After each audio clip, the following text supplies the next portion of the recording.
Well, hello again. It is January 15th, the 10th month of the pandemic. Something I didn't expect to say. And yeah, recording more readings. Yes, it is the middle of January, and yes, my Christmas tree is still up. I'm cool with that. It's cheery, and we need cheery. So, I am about to read the first 3 books of the King James Version of Genesis for some AP Lit Creations homework, and also just because it's lovely.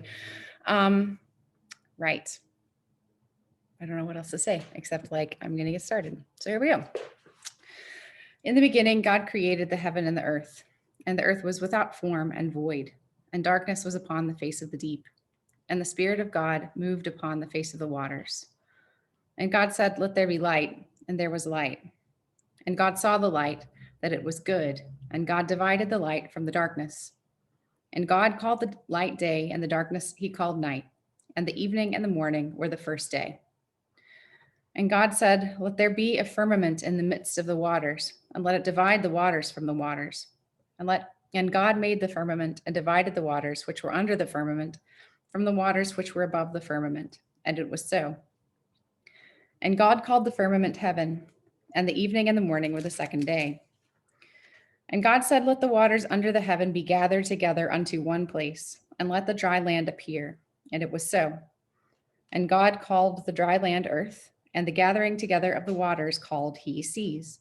And God saw that it was good. And God said, "Let the earth bring forth grass, the herb yielding seed, and the fruit tree yielding fruit after his kind, whose seed is in itself upon the earth." And it was so. And the earth brought forth grass and herb yielding seed after his kind, and the tree yielding fruit, whose seed was in itself after his kind. And God saw that it was good. And the evening and the morning were the third day.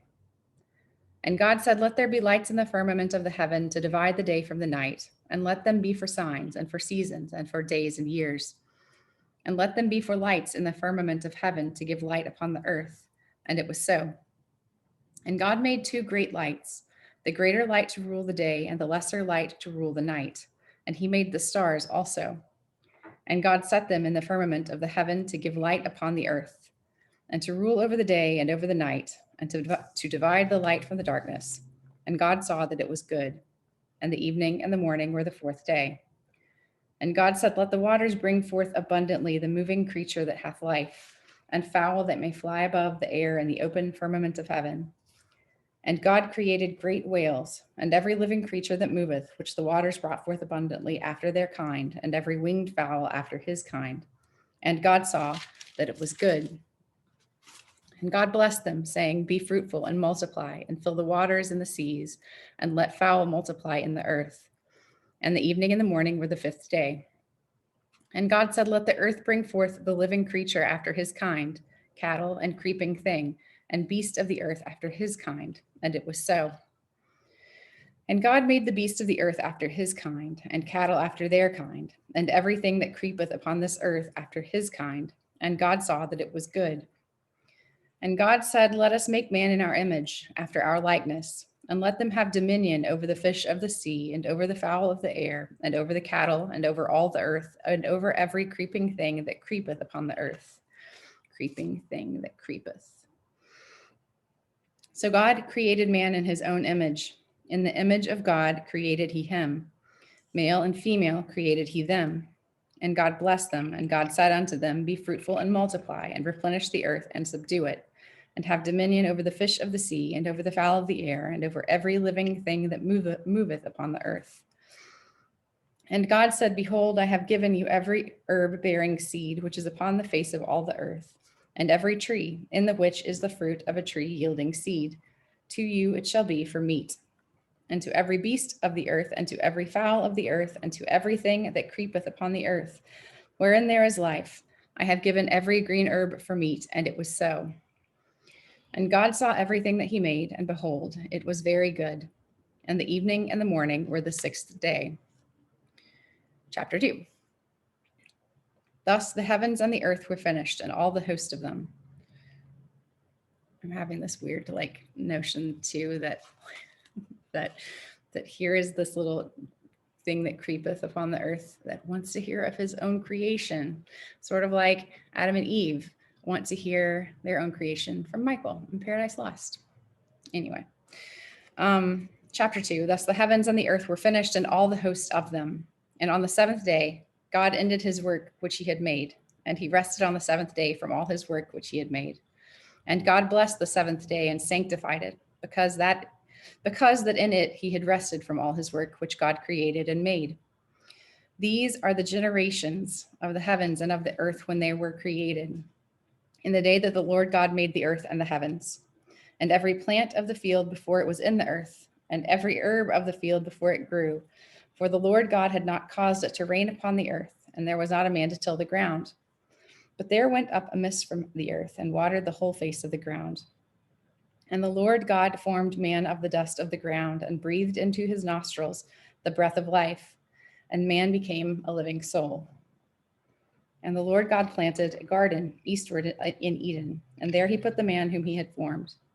And out of the ground made the Lord God to grow every tree that is pleasant to the sight and good for food. The tree of life also in the midst of the garden, and the tree of knowledge of good and evil. And a river went out of Eden to water the garden, and from thence it was parted and became into 4 heads. The name of the first is Pison. That is it which compasseth the whole land of Havilah, where there is gold, and the gold of that land is good. There is bdellium and the onyx stone, and the name of the second river is Gihon.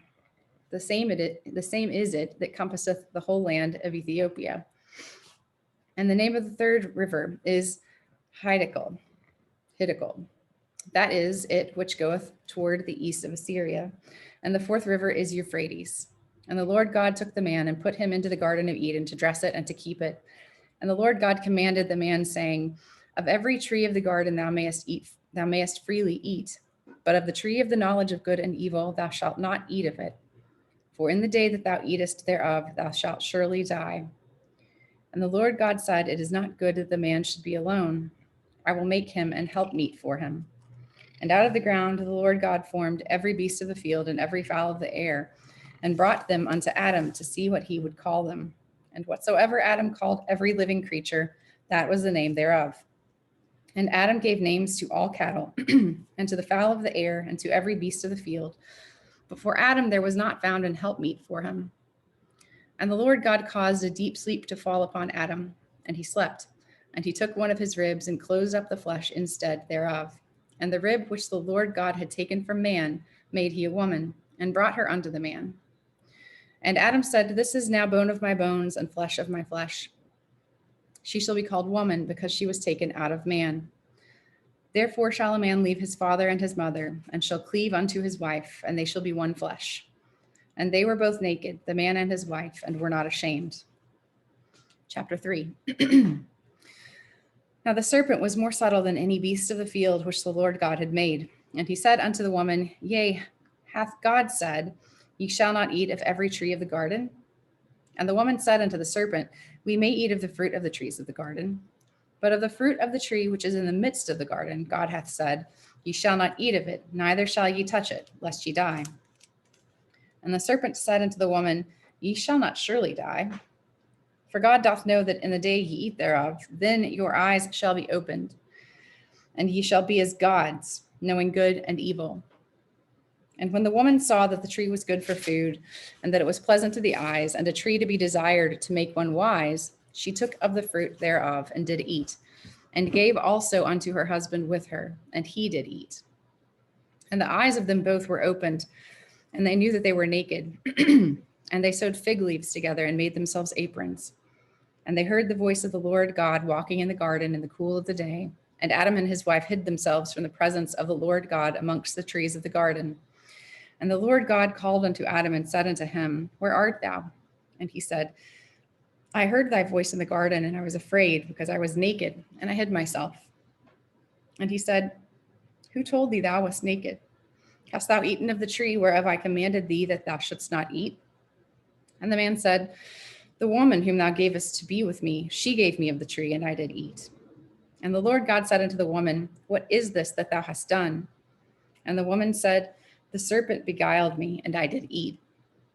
And the Lord God said unto the serpent, because thou hast done this, thou art cursed above all cattle and above every beast of the field. Upon thy belly shalt thou go, and dust shalt thou eat all the days of thy life. And I will put enmity between thee and the woman, and between thy seed and her seed. It shall bruise thy head, and thou shalt bruise his heel. Unto the woman he said, I will greatly multiply thy sorrow and thy conception. In sorrow thou shalt bring forth children, and thy desire shall be to thy husband, and he shall rule over thee. And unto Adam he said, because thou hast hearkened unto the voice of thy wife, and hast eaten of the tree of which I commanded thee, saying, thou shalt not eat of it, cursed is the ground for thy sake. In sorrow shalt thou eat of it all the days of thy life. Thorns also and thistles shall it bring forth to thee, and thou shalt eat the herb of the field. In the sweat of thy face shalt thou eat bread, till thou return unto the ground, for out of it wast thou taken. For dust thou art, and unto dust shalt thou return. And Adam called his wife's name Eve, because she was the mother of all living. Unto Adam also and to his wife did the Lord God make coats of skin and clothe them. And the Lord God said, behold, the man is become as one of us, to know good and evil. And now, lest he put forth his hand and take also of the tree of life, and eat and live forever. Therefore the Lord God sent him forth from the garden of Eden to till the ground from whence he was taken. So he drove out man, and he placed at the east of the garden of Eden cherubims and a flaming sword, which turned every way to keep the way of the tree of life. Okay, Genesis chapters 1 through 3.